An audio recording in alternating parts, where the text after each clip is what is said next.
এই কবর এমন একটা ঘর, এত ভয়াবহ এই কবর, এত ভয়াবহ এই কবর।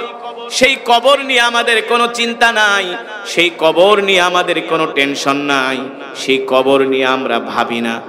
অথচ আমাদের আম্মা জান খাদিজাতুল কুবরা রাদিয়াল্লাহু তাআলা আনহা, আল্লাহর নবীর সাথে যখন আম্মা জান খাদিজার বিবাহ হয়, আম্মা জান 40 মণ স্বর্ণ আল্লাহ রাসূলের হাতে উঠায় দিয়েছেন। সেই সব স্বর্ণগুলো আল্লাহর রাস্তায় আল্লাহর নবী দান করে দিয়েছেন। সুবহানাল্লাহ বলেন। আল্লাহর নবী একদিন বাড়িতে আসলেন, এসে দেখেন আম্মা জান খাদিজা ঘরের দরজায় দাঁড়ায় আছেন। গভীর রজনীতে আল্লাহর নবী ঘরে আসলেন, আয়েশা ঘরের দরজায় নক করলেন, ইফতাহিল বাব। একবার নক করার সাথে সাথে আম্মা জান ঘরের দরজা খুলে দিলেন। হঠাৎ করে আল্লাহর নবীর চোখ চলে গেল আম্মা জানের পরিধেয় বস্ত্রের দিকে, কাপড়ের দিকে। আল্লাহর নবী তাকায় দেখেন আম্মা জান যে কাপড় পরা, ওই কাপড়ের মধ্যে এমন ভাবে তালি দেওয়া হয়েছে, শিলি দেওয়া হয়েছে, ওই কাপড়ে আর কোনো শিলি দেওয়ার জায়গা নাই। ওই কাপড় এমন ভাবে ছিঁড়ে গেছে, তালি দেওয়া হয়েছে, ওই কাপড়ে আর শিলি দেওয়ার জায়গা নাই। আল্লাহর নবী ডাক দিয়া বললেন, খাদিজা তোমার কাপড় ছিঁড়ে গেছে, তুমি আমাকে কেন বলো নাই? আম্মা জান ডাক দিয়া বলো, গো আল্লাহর নবী, আমি জানি আপনার পকেটে পয়সা নাই, আমি আপনাকে কাপড় আনতে বললে আপনি কাপড় কিনে দিতে পারবেন না, আমি চাই না আমার প্রাণের স্বামী কষ্ট পাক। আল্লাহু আকবার। আম্মা জান বলো, গো আল্লাহর নবী, আমি দুনিয়াতে আপনার কাছে কিছু চাই না, তবে 3টা জিনিস আমি আপনার কাছে এখন চাইবো, আমাকে দিবেন কিনা? কয়টা জিনিস? জোরে বলেন, কয়টা?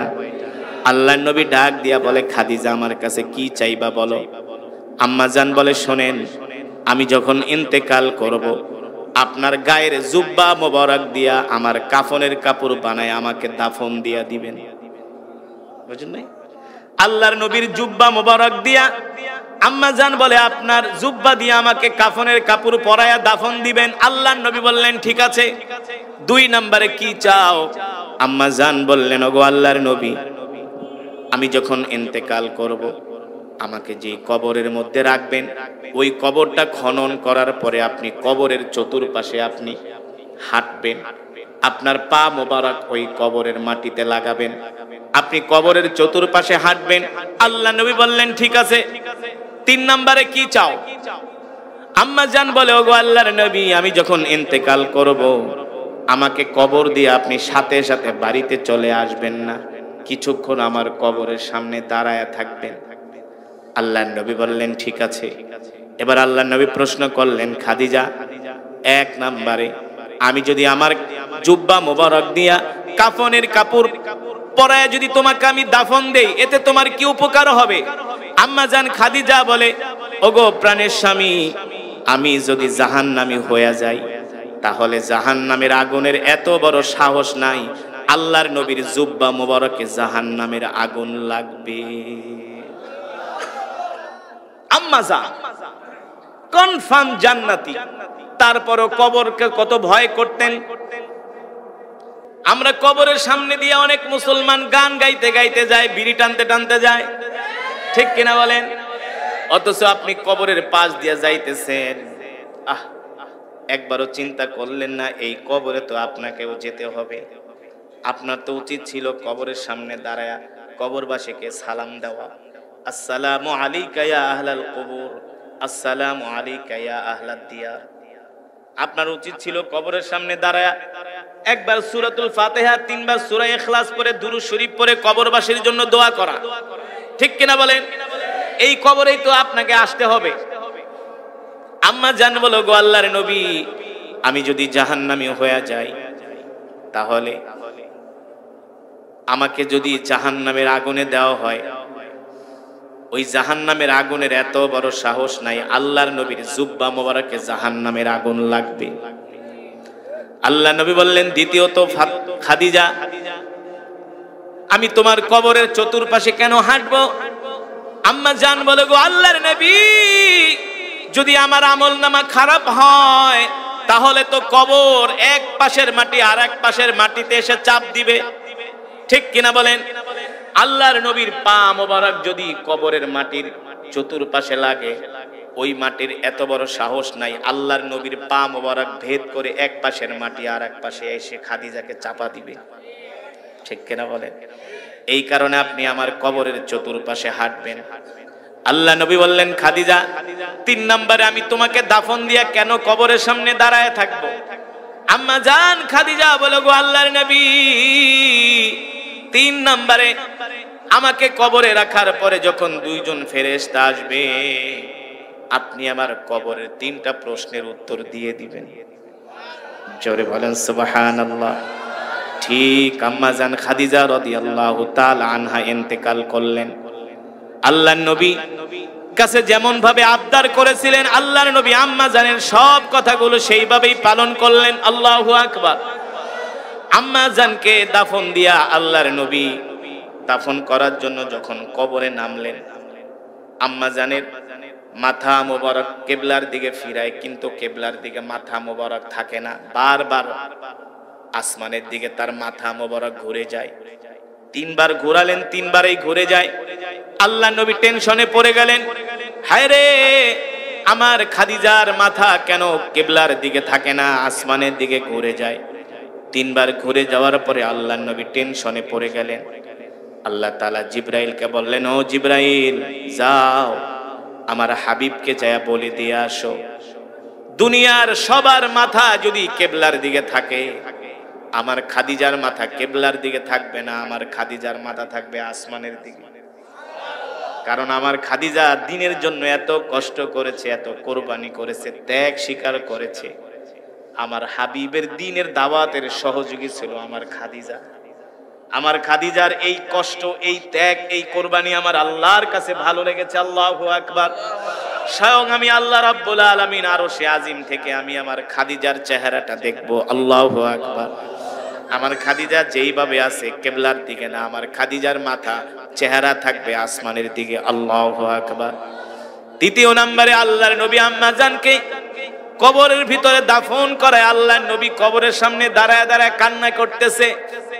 কখন 2 জন ফেরেশতা আসবে প্রশ্ন করার জন্য, আল্লাহর নবী দাঁড়ায় দাঁড়ায় প্রিয়তমা স্ত্রীর জন্য কান্না করতেছে।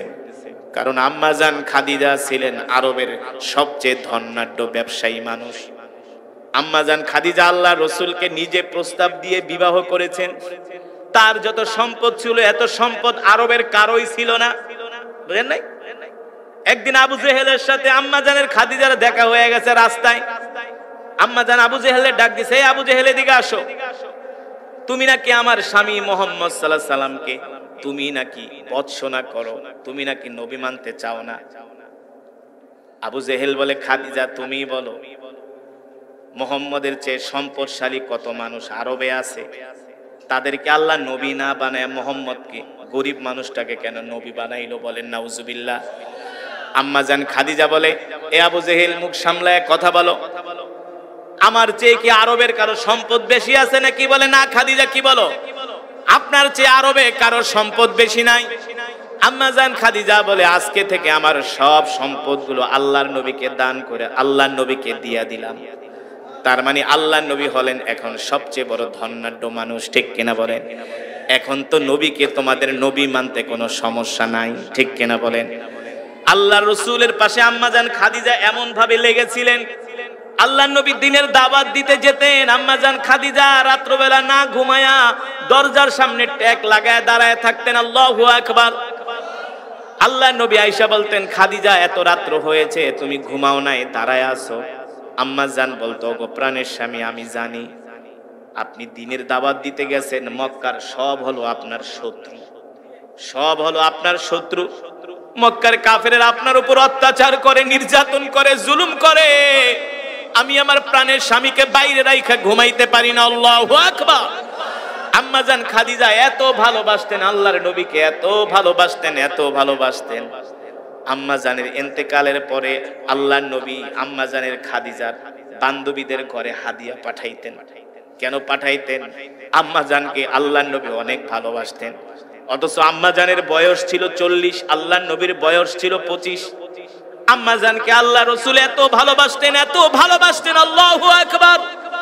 সেই প্রিয়তমা স্ত্রীকে কবর দিয়ে আল্লাহর নবী কবরের সামনে দাঁড়ায় দাঁড়ায় মাসুম বাচ্চার মতো ঢুকরে ঢুকরে কান্না করতেছে।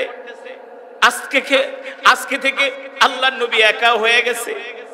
এখন আর আল্লাহর নবীর পাশে চাচা আবু তালিবও নাই, আম্মাজান খাদিজাও নাই। কে আল্লাহর নবীর পাশে থাকবে?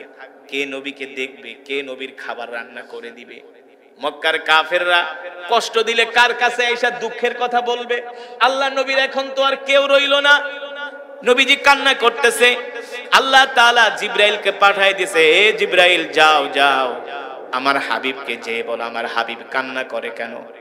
জিবরাইল আয়েশা বলো, গো আল্লাহর নবী আপনি কান্না করেন কেন?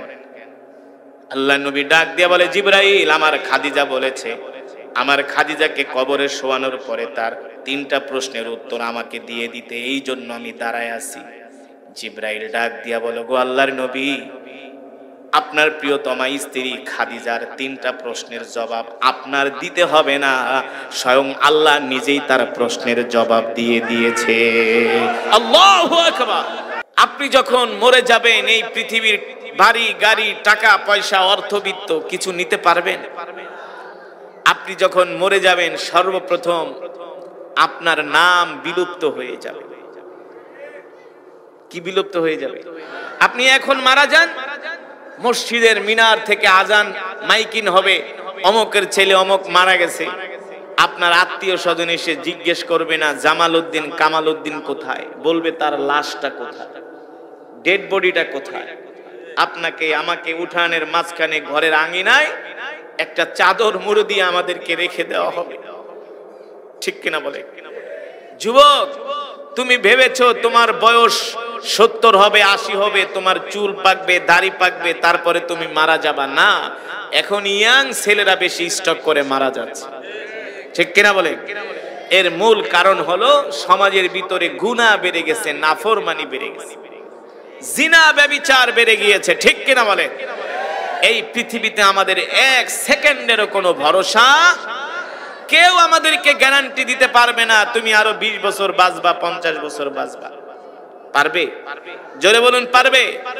আল্লাহ রাব্বুল আলামিন সে কথাই কোরআনুল কারীমের মধ্যে বলছেন, কুল্লু নাফসিন যায়িকাতুল মাউত ওয়া ইন্নামা তুওয়াফাউনা উজুরাকুম ইয়াওমাল কিয়ামাহ ফামান যুহজিহা আনিন নারি ওয়া উদখিলাল জান্নাতা ফাকাদ ফাজ ওয়ামাল হায়াতুদ দুনিয়া ইল্লা মাতাউল গুরুর ওয়ামাল হায়াতুদ দুনিয়া ইল্লা মাতাউল গুরুর।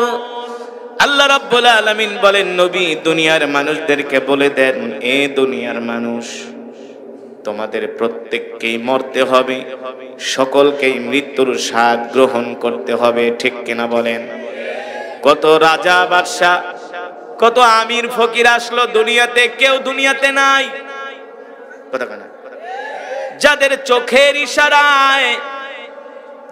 চোখের ইশারায় বিচারের রায় পাল্টে যেত, তারাও আজকে দুনিয়াতে নাই। এত ক্ষমতাধর ব্যক্তি যারা রাস্তা দিয়ে হাঁটলে থরথর করে মানুষগুলো ভয়ে কাঁপত, আজকে তাদের কবরের উপরে গরু আর ছাগলে ঘাস খায়। ঠিক কিনা বলেন? আল্লাহ তাআলা সে কথাই বলছেন, মিনহা খলাকনাকুম ওয়া ফিহা নুঈদুকুম ওয়া মিনহা নুখরিজুকুম তারাতান উখরা। আল্লাহ তাআলা বলে, এ মানুষ আমি আল্লাহ তোমাদেরকে মাটি দিয়া সৃষ্টি করেছি, আবার মাটিতেই তোমাদেরকে ফিরে যেতে হবে। ঠিক কিনা বলেন? আপনি আমি যে কবরে যাব, ওই কবরে দামি কোনো বিছানা দেওয়া হবে না, শীতের দিনে মারা গেলে দামি কোনো কম্বল দেওয়া হবে না। ঠিক কিনা বলেন? হায়রে ধনী লোকটা মারা গেছে, তার কবরে একটা কম্বল বিছায়া দেই, তার কবরে একটা জাজিম বিছায়া দেই। না না না, একজন গরিব মানুষ, খেটে খাওয়া মানুষ, যার ঘর নাই বাড়ি নাই, যিনি রাস্তায় থাকেন, তিনি মরে গেলে যতটুকুন কাফনের কাপড় পাবে, যেই কয় টুকরা কাফনের কাপড় পাবে, আপনি যদি 1000 কোটি টাকার মালিক হন, ভিআইপি হন, শিল্পপতি হন, সিআইপি হন, আপনিও তত টুকরা কাফনের কাপড় পাবে। ঠিক কিনা বলেন? আল্লাহ রাব্বুল আলামিন সে কথাই বলছেন, প্রত্যেককেই তোমাদেরকে মরতে হবে, আমার কাছে ফিরে আসতে হবে, ঠিক কিনা বলেন? আফাহাসিবতুম আন্নামা খলাকনাকুম আবাসাও ওয়া আন্নাকুম ইলাইনা লা তুরজাউন। আল্লাহ রাব্বুল আলামিন বলেন, তোমরা কি ধারণা করেছো তোমরা চিরজীবন পৃথিবীতে থাকবা? আল্লাহ রাব্বুল আলামিন বলে, না না না, কারো বয়স আমি আল্লাহ 20 বছর, কারো বছর 50 বছর, কারো বয়স 70 বছর, কারো বয়স আবার মায়ের গর্ভ থেকেই বিদায়, ঠিক কিনা বলেন? দুনিয়ার আলো বাতাস দেখতে পারে নাই, কেবলমাত্র মায়ের গর্ভ থেকে ভূমিষ্ঠ হয়ে চোখ দুইটা খুলছে। আল্লাহ বলেন, ওই সময় আমি তাকে দুনিয়া থেকে নিয়ে গেছি। তোমরা দুনিয়াতে কে কয়দিন বাঁচবা তোমরা কেউ বলতে পারো না। সব কিছুর হায়াত মউতের মালিক হলাম আমি আল্লাহ, ঠিক কিনা বলেন? ও মুসলমান, আপনাকে আমাকে আল্লাহ তাআলা দুনিয়াতে পাঠানোর 50,000 বছর আগে আপনার আমার হায়াতের জিন্দেগি আল্লাহ নির্ধারণ করে রেখেছেন। কত হাজার বছর আগে? এই পৃথিবী সৃষ্টি করার 50,000 বছর আগে, আপনাকে আমাকে সৃষ্টি করার 50,000 বছর আগে আল্লাহ তাআলা আপনি আমি কতদিন বাঁচবো দুনিয়াতে সব কিছু আল্লাহ তাআলা নির্ধারণ করে দিয়েছেন, ঠিক কিনা বলেন? কোরআনুল কারীমের 29 পারা একটা সূরা আছে, সূরার নাম হলো সূরাতুল কলাম। নাম কি? আরো জোরে বলুন, নাম কি? সূরাতুল কলাম। আল্লাহ তাআলা বলেন, নুন ওয়াল কলামি ওয়া মা ইয়াসতুরুন। এই কলম দিয়ে আল্লাহ তাআলা আপনার আমার ভাগ্যলিপি লিখেছেন। আপনি আমি কতদিন বাঁচবো, আপনি আমি কতটুকু রিজিক খাবো, আপনার আমার কয়টা সন্তান হবে, কোন জায়গায় আমরা বিবাহ করব, কোন দিন কত তারিখে মারা যাব, সব কিছু আল্লাহ তাআলা আপনাকে আমাকে সৃষ্টি করার 50,000 বছর পূর্বে আল্লাহ নির্ধারণ করছে। সুতরাং এত লাফালাফি করে কোনো লাভ নাই, ঠিক কিনা বলেন? আল্লাহ তাআলা বলে, এ মাটির মানুষ, কি নিয়ে তোরা তোদের রবের সাথে গর্ব করস? আমি আল্লাহ তো তোদেরকে দুর্বল করে সৃষ্টি করেছি। কেমন দুর্বল, কেমন দুর্বল দেখেন। আল্লাহ তাআলা কোরআনুল কারীমের মধ্যে বলেন, ওয়ামা তাদরি নাফসুম মাযা তাকসিবু গাদা। মানুষ কত দুর্বল, কত নিরুপায়, মানুষ কত অসহায়। আল্লাহ তাআলা বলে, এ বান্দা, তোরা যে আমার হুকুম মানস না, তোরা যে নামাজ পড়স না, রোজা রাখস না, সারাদিন শুধু গাঞ্জার পোটলা লইয়া পয়রা থাকস, কথা কয় না? নদীর পারে বৈশা বৈশা গাঞ্জা বানাও আর গাঞ্জা খাও, গাঞ্জর টিরা, কথা কন আছে কি আছে না? গাঞ্জা খায় আর নিজেকে অনেক বড় মহারাজা মনে করে, ফেন্সিডিল খায় আর নিজেকে অনেক বড় নেতা মনে করে, মদ খায় আর নিজেকে অনেক বড় শক্তিশালী মনে করে, ঠিক কিনা বলেন? আল্লাহ তাআলা বলে, একটাও বাঁচবি না, একটাও টিকতে পারবি না, ঠিক কিনা বলেন? ওয়ামা তাদরি নাফসুম মাযা তাকসিবু গাদা। আল্লাহ তাআলা বলে, মানুষ তুমি কত দুর্বল, কত অসহায়, তোমার হাতে কিচ্ছু নাই। আল্লাহ তাআলা বলে, যদি পারো বলো মানুষ, তোমরা আগামীকাল কি খাবা? কে বলতেছেন? আল্লাহ তাআলা বলে, ওয়ামা তাদরি নাফসুম মাযা তাকসিবু গাদা। মানুষ জানে না আগামীকাল সে কি খাবে। জানেন কে? আরো জোরে বলেন, জানেন কে? আপনি প্ল্যান করে রাখছেন আগামীকাল আপনি গরুর গোশত খাবেন না?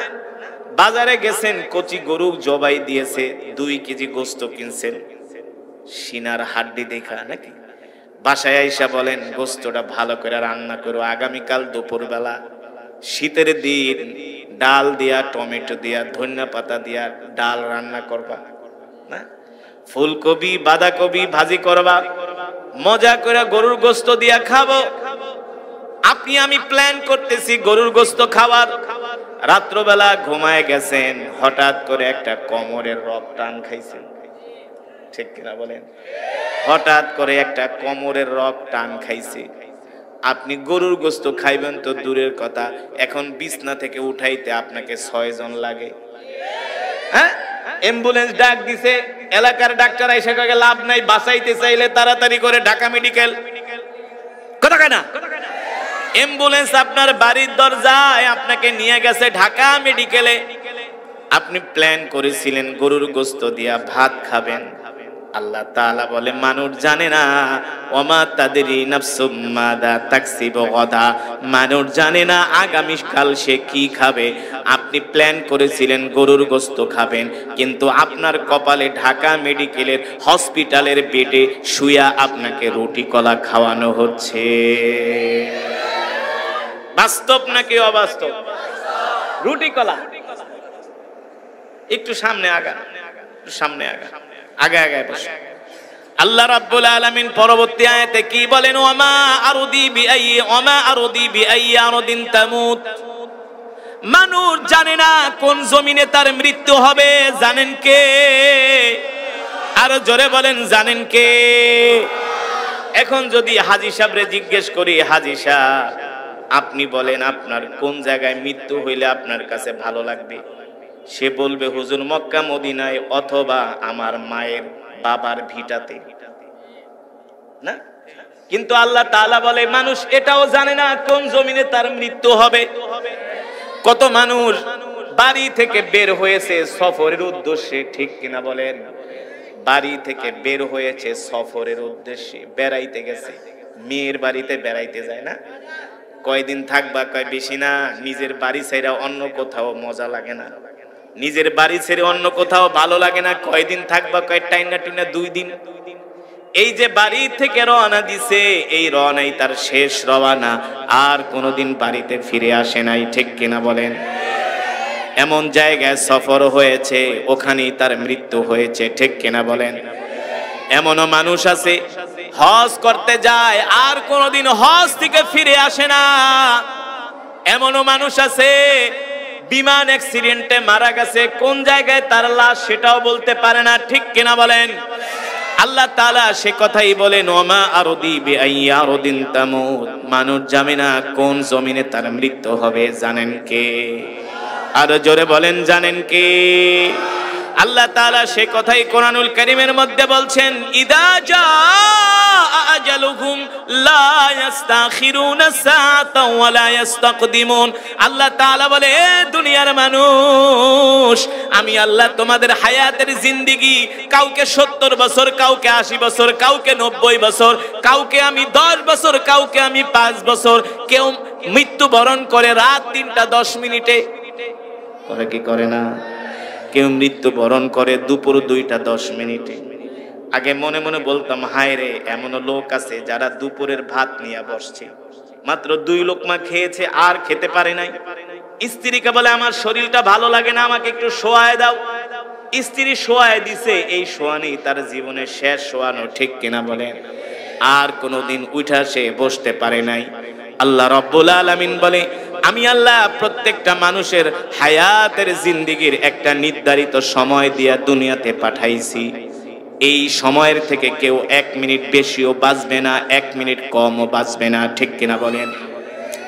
কিতাবের মধ্যে আসছে পয়গম্বর সুলাইমান আলাইহিস সালামের একজন উম্মতের মৃত্যুর সময় মালাকুল মউত আসছে তার সামনে। কে আসছে? মালাকুল মউত আইছে। হাদিস শরীফে আসছে মানুষের যখন মৃত্যুর সময় হয়, আল্লাহর নবী বলেন মানুষের যখন মৃত্যুর সময় হয়ে যায় 40 দিন আগে। কয়দিন আগে? আরো জোরে বলুন, কয়দিন আগে? আল্লাহর নবী বলেন 40 দিন আগে আল্লাহ তাআলার পক্ষ থেকে মালাকুল মউতকে ওই বান্দার কাছে পাঠানো হয়। মালাকুল মউত আইসা বলে যায় এই শোন, তোর মৃত্যুর বাকি আছে মাত্র আর 40 দিন। কয়দিন? দেখবেন একটা মানুষ মৃত্যুর 40 দিন আগে তার মধ্যে একটা পরিবর্তন চলে আসে। যদি সে আল্লাহওয়ালা হয়, ধার্মিক হয়, তার ইবাদত বন্দিগি আরো বাড়িয়ে দেয়। সন্তানদেরকে ডাক দিয়া বলে ওই জায়গায় আমাকে কবর দিবা, অমুক ইমাম সাহেবরে দিয়া আমার জানাজা দিবা, ঠিক কিনা বলেন? ওসিয়াত করা যায় আমার মৃত্যুর পরে বেশি সময় নিবা না, তাড়াতাড়ি করে আমাকে কবর দিয়া দিবা। আরে যারা মুমিন, যারা আল্লাহর প্রিয় বান্দা, যারা মুত্তাকিন, পরহেজগার, যারা জান্নাতি, তাদের জন্য মৃত্যুর দিন হলো বাসরের দিন। যারা মুমিন, যারা মুত্তাকিন, যারা ঈমানদার, মৃত্যু তাদের জন্য কষ্টের দিন নয়, ওই মৃত্যুর দিনটা হলো তাদের জন্য বাসর ঘরের দিন, ঠিক কিনা বলেন?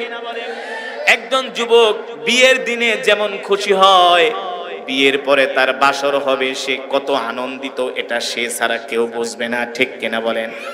যে আল্লাহওয়ালা যে মুমিন তার কাছে মৃত্যুটা হলো আল্লাহ তাআলার পক্ষ থেকে একটা হাদিয়া।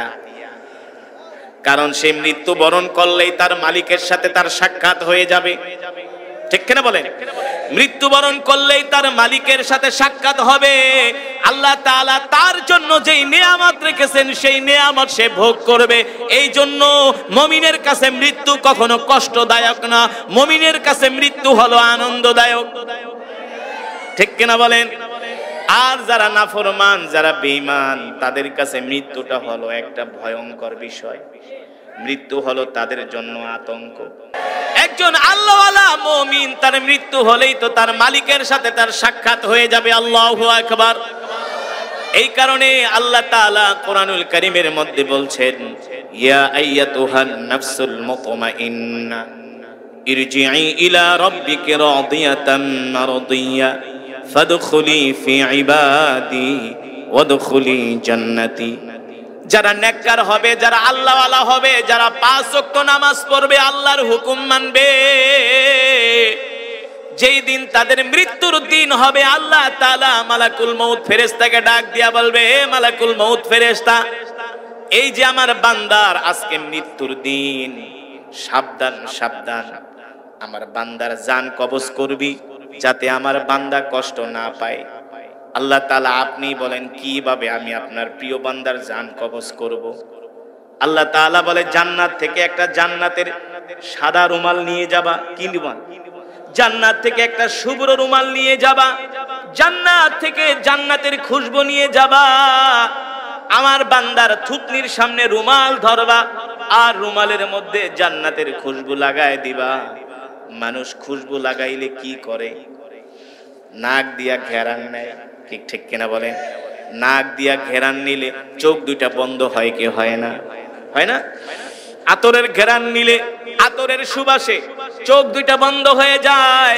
যারা জান্নাতি, যারা মুমিন, যারা আল্লাহওয়ালা, যারা কোনোদিন আল্লাহ তাআলার সাথে নাফরমানি করে নাই, ওই সমস্ত মানুষগুলোর থুতনির কাছে মালাকুল মউত আজরাইল সাদা একটা রুমাল ধরবে, আর জান্নাতের খুশবুর ঘেরান পাওয়ার সাথে সাথে একটা টান মেরা সে ঘুমায় যাবে।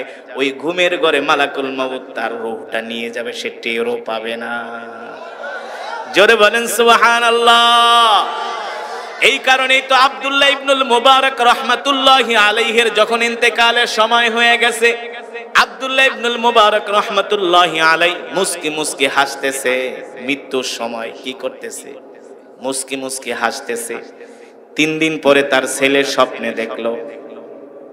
স্বপ্নের মধ্যে জিজ্ঞেস করলেন, বুজুর্গ পিতা, দেখলাম আপনি মৃত্যুর সময় মুস্কি মুস্কি হাসতেছেন, কারণ কি? কারণ কি? আব্দুল্লাহ ইবনুল মুবারক বলে, বাবা আমার সন্তান শোনো, আমি দুনিয়াতে কোনোদিন আল্লাহর হুকুম ছেড়ে দেই নাই, কোনোদিন আমি নামাজ ছেড়ে দেই নাই, তাহাজ্জুদ ছেড়ে দেই নাই, নফল ইবাদত ছেড়ে দেই নাই, আমি কোনোদিন আদনা থেকে আদনা গুনাহ করি নাই। এই কারণে ইন্তেকালের সময় আল্লাহ তাআলা আমার চোখের সামনে জান্নাতের দরজাটা খুলে দিয়েছে। আমি আমার চোখ দিয়া জান্নাতের নিয়ামতগুলা দেখতেছি। বলো ওই সময় কি আমি হাসবো নাকি কাঁদবো? জোরে বলেন।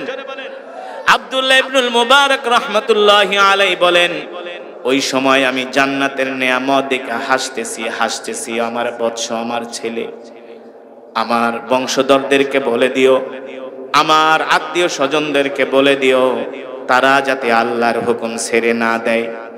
অপর দিকে যারা বদকার হবে তাদের জান কবজ করার জন্য মালাকুল মউত লোহার রড নিয়ে আসবে। কি করবে? দেখবেন কিছু মানুষ ইন্তেকালের সময় চোখগুলো বড় বড় কইরা তাকায়, ঠিক কিনা বলেন? তার অবস্থা এমন খারাপ হয়ে যায়, মালাকুল মউতকে দেখার পরে সে ভীত সন্ত্রস্ত হয়ে যায়।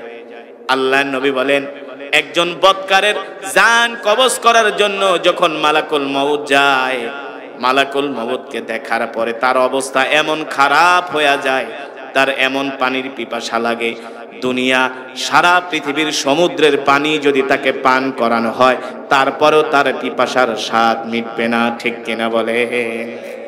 এই কারণে মুসলমান, যেটা বলছিলাম, ওই যে পয়গম্বর সুলাইমান আলাইহিস সালামের একজন উম্মতের মৃত্যু সময় হয়ে গেছে, মালাকুল মউত তার কাছে আসছে জান কবজ করার জন্য।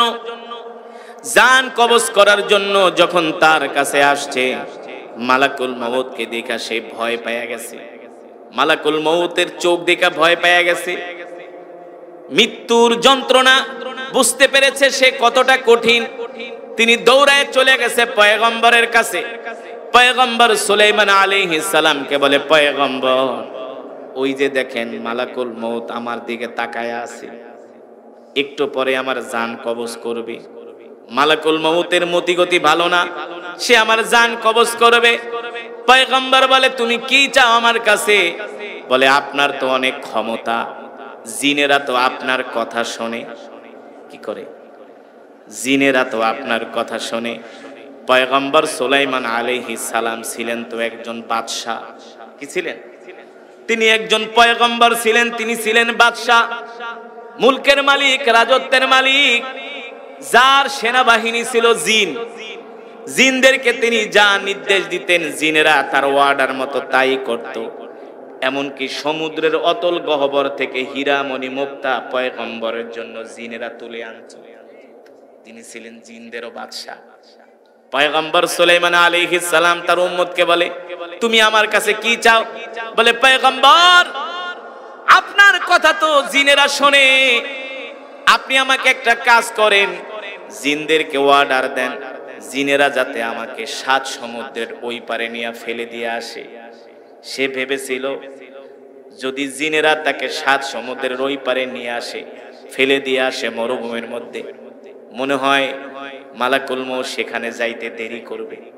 বুঝেন নাই? মনে হয় মালাকুল মউত সেখানে যাবে না।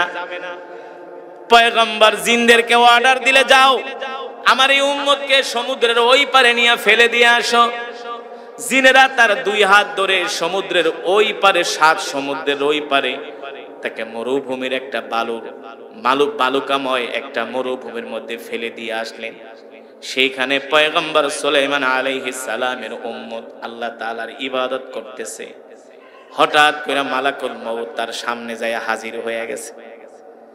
এবার পয়গম্বরের উম্মত বলে, আপনার ভয়েই তো 7 সমুদ্র পাড়ি দিয়া পয়গম্বর আমাকে মরুভূমির মধ্যে পাঠাইলো, আপনি এখানেও আমার সামনে আসতেন। মালাকুল মউত ডাক দিয়া বলে, শোনো, আমি যখন তোমার কাছে ফার্স্ট মুহূর্তে আসছিলাম তখনও তোমার মৃত্যুর সময় হয় নাই। কি হয় নাই? তখন তোমার মৃত্যুর সময় হয় নাই।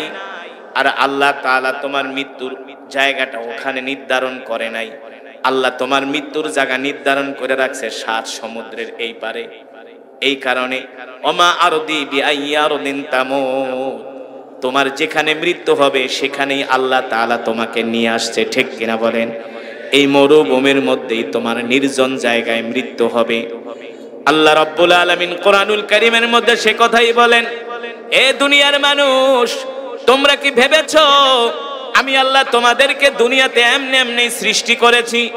আল্লাহ তাআলা বলে, না না না, আফা হাসিবতুম আন্নামা খলাকনাকুম আবাসা ওয়া আন্নাকুম ইলাইনা লা তুরজাউন। আল হিজবান অর্থ ধারণা করা, উপলব্ধি করা। আল্লাহ তাআলা বলে, দুনিয়ার মানুষ, আমি আল্লাহ তোমাদেরকে দুনিয়াতে পাঠাইছি একমাত্র আমার ইবাদত করার জন্য। ঠিক কিনা বলেন? ইবাদত করতে হবে কার? আর জোরে বলুন, কার? আল্লাহ তাআলা বলে, হে দুনিয়ার মানুষ, আমি আল্লাহ তোমাদেরকে দুনিয়াতে পাঠাইছি আমার ইবাদত করার জন্য। যদি আমার ইবাদত তোমরা না করো, আন্নাকুম ইলাইনা লা তুরজাউন, আমার কাছে তোমাদেরকে ফিরে আসতে হবে, আমার কাছে তোমাদেরকে প্রত্যাবর্তন করতে হবে। কেউ দুনিয়াতে থাকতে পারবা না। আমার আল্লাহ তাআলার সামনে তোমাদের সকলকে আত্মসমর্পণ করতে হবে। আল্লাহ তাআলা বলে, যখন আমার সামনে আত্মসমর্পণ করবা, তখন আমি আল্লাহ তোমাদেরকে হারে হারে কড়ায় গন্ডায় বুঝায় দিব, দুনিয়াতে আমার সাথে নাফরমানি করছিলা, আমি তোমাদেরকে দুনিয়াতে ছাড় দিছি, হাসরের ময়দানে আমি আল্লাহ তোমাদেরকে ছেড়ে দিব না। ছাড়বে? হাসরের ময়দানে আল্লাহ ছাড়বে না। আল্লাহ তাআলা প্রত্যেকটা মানুষের থেকে হিসাব নিবে, কড়ায় গন্ডায় হিসাব নিবে। ও মুসলমান, এই দুনিয়া ছেড়ে তো আমাদেরকে চলেই যেতে হবে। একবারও আমরা চিন্তা করলাম না যেই কবরে আমরা থাকব, ওই কবর এমন একটা ঘর, প্রতিদিন কবর আমাদেরকে ডাকে, ইয়া আইয়ুহাল ইনসান, এ দুনিয়ার মানুষ, আনা কবরুল ওয়াহিদা, আমি কবর হলাম একাকিত্বের ঘর। কবর আমাদেরকে প্রত্যেক দিন ডাকে, ইয়া আইয়ুহাল ইনসান, এ দুনিয়ার মানুষ, আনা কবরুল গুরফা, আমি কবর অন্ধকার ঘর, আমি কবর অন্ধকার ঘর, বাতি ছাড়া এসো না। কবর ডাক দিয়া বলে, আল কবরুত তুরাব, আমি কবর মাটির ঘর, বিছানা ছাড়া এসো না। ঠিক কিনা বলেন? তাহলে বলতে পারেন, হুজুর কবর যে একাকিত্বের ঘর, ওই কবরে আমরা কোথায় পাবো সাথী, কোথায় পাবো বন্ধু? দোস্ত বুজুর্গ, আল্লাহ রসুল বলতেছেন, ইদা বুদি আল মাইয়িতু ফি কবরিহি জা আল কুরআনু ইনদা রাসিহি। আল্লাহর নবী বলেন, এই দুনিয়ার জমিনে যারা আল্লাহর কোরআনকে মহব্বত করে, আল্লাহর কোরআনকে ভালোবাসে, একটু আগে আমি আপনাদেরকে যেই কোরআন তেলাওয়াত করে শুনাইলাম, শুনছেন তো? শুনেছেন?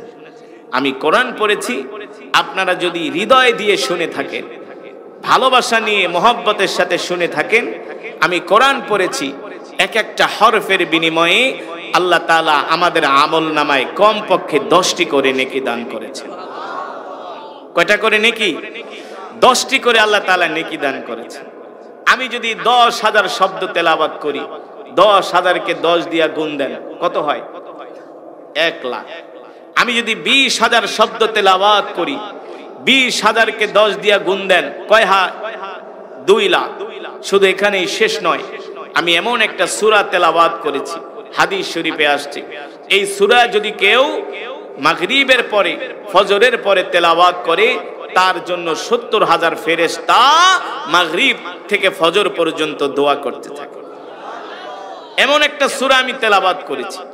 এই মাহফিলে যারা উপস্থিত হয়েছেন, আমি সূরাতুল ইখলাস 3 বার পড়েছি। কয়বার? জোরে বলেন, কয়বার?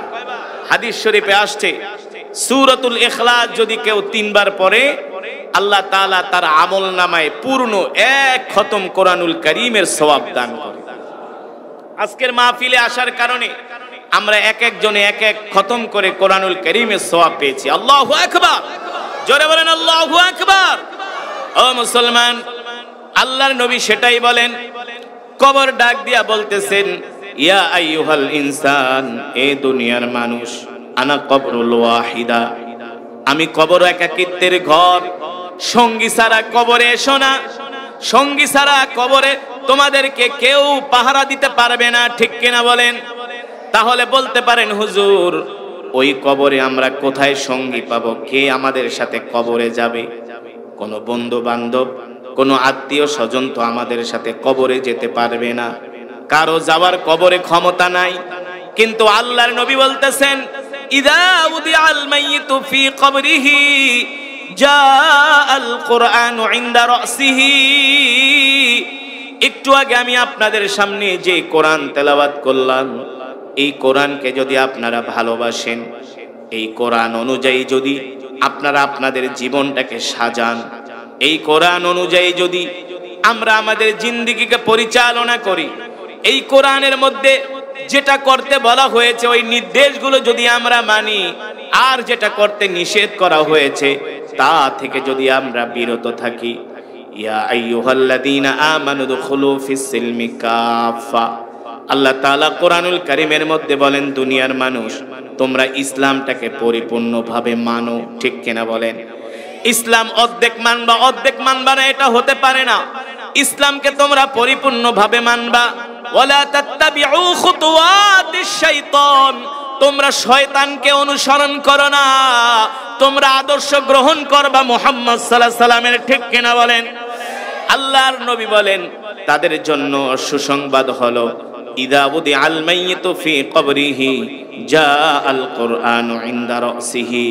যখন মানুষ মারা যাবে, ওই মানুষটা যদি আল্লাহর কোরআনকে ভালোবাসে, আল্লাহর কোরআনকে মহব্বত করে, আল্লাহর কোরআন অনুযায়ী তার জিন্দেগিকে পরিচালনা করে, ওই মানুষটা ইন্তেকালের সাথে সাথে যখন তাকে কবরের মধ্যে শোয়ানো হবে, আল্লাহর কবরের মধ্যে তার মাথার সামনে যে দাঁড়িয়ে যাবে।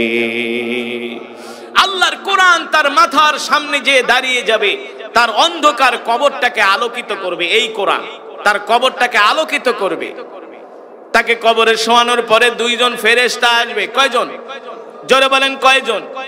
তিনটা প্রশ্নের উত্তর না দিয়া কেউ এক কদম সামনে আগাতে পারবে না। তিনজন ফেরেশতা কবরে আসবে। দুইজন ফেরেশতা কবরে আইসা তাকে তিনটা প্রশ্ন করবে, মার রব্বুকা ওয়া মান দীনুকা ওয়া মান নাবিয়ুকা। তিনটা প্রশ্ন উত্তর না দিয়া কেউ ওই কবরের মধ্যে থাকতে পারবে না, শান্তিতে থাকতে পারবে না। যে তিনটা প্রশ্নের উত্তর দিতে পারবে, কবরটা তার জন্য জান্নাতের বাগান হয়ে যাবে। আর যে এই তিনটা প্রশ্নের উত্তর দিতে পারবে না, কবরের মধ্যে তার আযাব শুরু হয়ে যাবে। ঠিক কিনা বলে? এই মাহফিলের যারা প্রতিষ্ঠাতা ছিলেন একেবারে সেই 51 বছর আগে, তারা ম্যাক্সিমামে এখন বেঁচে নাই। আছে? আছে? গত বছর যারা এই মাহফিলে ছিলেন অনেকে এই বছর আমরা যারা আছি, আল্লাহ আল্লাহ, আগামী বছর আমরা কবরে থাকতে পারি। ঠিক কিনা বলে? এক সেকেন্ডের কোনো ভরসা নাই। আছে?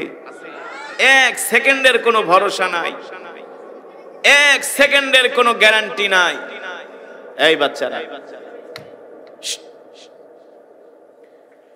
এই দুনিয়াতে যত পণ্য বানানো হয়, যত মাল বানানো হয়, যত কিছু আবিষ্কার করা হয়, প্রত্যেকটা মালের, প্রত্যেকটা পণ্যের একটা গ্যারান্টি আছে। আছে কি আছে না? একটা মোবাইল কিনবেন, সেটারও একটা গ্যারান্টি দিয়ে দেয়। একটা গাড়ি কিনবেন, সেটারও একটা গ্যারান্টি আছে, ইঞ্জিনের গ্যারান্টি। একটা বাড়ি বানাবেন, এই বাড়িরও একটা গ্যারান্টি আছে। ইঞ্জিনিয়ার বলে দিবে এই বাড়িটা আপনার 100 বছর টিকবে। ঠিক কিনা বলে? কিন্তু পৃথিবীর সবচেয়ে দামি, আল্লাহ তাআলার কাছে দামি, সম্মানী, যাদেরকে আল্লাহ তাআলা সম্মান করে সৃষ্টি করেছেন, দামি করে সৃষ্টি করেছেন, ওয়ালাকাদ কাররামনা বানি আদম, মাটি দিয়ে আল্লাহ তাআলা আশরাফুল মাখলুকাত, সৃষ্টির সেরা যে মানুষদেরকে আল্লাহ তাআলা সৃষ্টি করেছেন, এই মানুষদের এক সেকেন্ডের কোনো গ্যারান্টি নাই।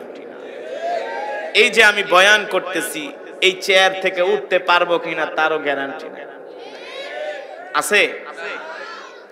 কত উলামায়ে কেরাম বয়ান অবস্থায় স্টপ করে মারা গিয়েছে। কত মসজিদের ইমাম নামাজ পড়ানো অবস্থায় মারা গিয়েছেন।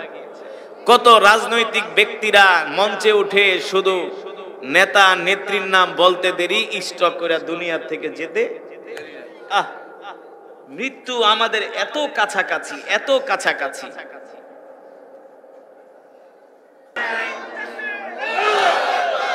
মুসলমান, যেই আম্মা জানের জন্য জান্নাত ছিল কনফার্ম, কোনো সন্দেহ নাই, সেই আম্মা জান কবরের ভয়ে ভীত সন্ত্রস্ত ছিল। ঠিক কিনা বলেন? আমি যদি প্রশ্ন করি, আজকে কয়জন মানুষ এই মাহফিলে, কয়জনে আজকে দিনে কবরের কথা স্মরণ করছেন? 100 জনের ভিতরে 10 জনও পাওয়া যাবে না। তবে আমি আলহামদুলিল্লাহ কম হইল 10 বার স্মরণ করছি। মাহফিলে আসতে আসতেও গাড়ির মধ্যে বসে বসে স্মরণ করছি। এই মাটির দেহ মাটিতে থাকবে। ঠিক কিনা বলেন? এই দুনিয়া ছেড়ে চলে যেতে হবে। এই দামি জামা কাপড় নিয়ে কবরে নেওয়া যাবে না। শীতের কত মোটা কাপড় পরেছি, মারা গেলে কেউ একটা কম্বলও দিবে না, সাদা একটা কাফনের কাপড় পরায় দাফন দিয়া দিবে। ঠিক কিনা বলেন? এই কারণে কবর ডাক দিয়া বলে, আনা কবরুল ওয়াহিদা, আমি কবর একাকিত্বের ঘর, সঙ্গী ছাড়া কবরে এসো না। সাহাবায়ে কেরাম প্রশ্ন করলেন, ওগো আল্লাহর নবী, আমরা কবরের সঙ্গী কোথায় পাবো? আল্লাহর নবী বললেন, ইদা উদি আল মাইয়িতু ফি কবরিহি জা আল কুরআনু ইনদা রাসিহি। যারা দুনিয়ার জমিনে আল্লাহর কোরআনকে ভালোবাসবে, আল্লাহর কোরআনকে মহব্বত করবে, আল্লাহর কোরআন অনুযায়ী চলবে, যারা সকাল সন্ধ্যা কোরআন পড়বে, কোরআন পড়ে কোনো গুনাহ করবে না, কোরআন পড়ে আল্লাহর সাথে নাফরমানি করবে না, 5 ওয়াক্ত নামাজ পড়বে, ফরজ বিধানগুলো মেনে চলবে, নফলগুলো আদায় করবে, আল্লাহ তাআলার প্রত্যেকটা হুকুম পুঙ্খানুপুঙ্খানুভাবে মানবে, ওই ব্যক্তি যখন ইন্তেকাল করবে তাকে যখন কবরের মধ্যে শোয়ানো হবে, যখন তার কবরের উপরে বাঁশের চাটাই দেয়া হবে, আস্তে আস্তে কইরা কবরটা অন্ধকার হয়ে যাবে। ওই সময় লোকটা এতটা অসহায় হয়ে যাবে, এত অসহায় সে জীবনে কোনোদিন হয় নাই, এত একাকিত্ব সে জীবনে কোনোদিন হয় নাই। তখন ওই কবর, অন্ধকার কবরের মধ্যে আল্লাহর কোরআন তার মাথার সামনে যেয়ে দাঁড়িয়ে যাবে। আর জোরে বলেন সুবহানাল্লাহ। আল্লাহর কোরআন তার মাথার সামনে দাঁড়ায় কবরটা আলোকিত হবে। এই যে প্যান্ডেলের মধ্যে যদি কোনো লাইট না থাকে, কারো চেহারা কেউ দেখবেন? লাইট এখন যদি বিদ্যুৎ চলে যায়, কারো চেহারা কেউ দেখবেন না। বিদ্যুৎ আসলে আবার সবাইকে দেখা যাবে, ঠিক কিনা বলেন? অন্ধকার কবর, অন্ধকার হয়ে গেছে। ওই কবরে যিনি শুয়ে আছেন তিনি ভয়ে ভীত সন্ত্রস্ত হয়ে গেছেন। সাথে সাথে আল্লাহর কোরআন তার মাথার সামনে যায় দাঁড়ায় যাবে।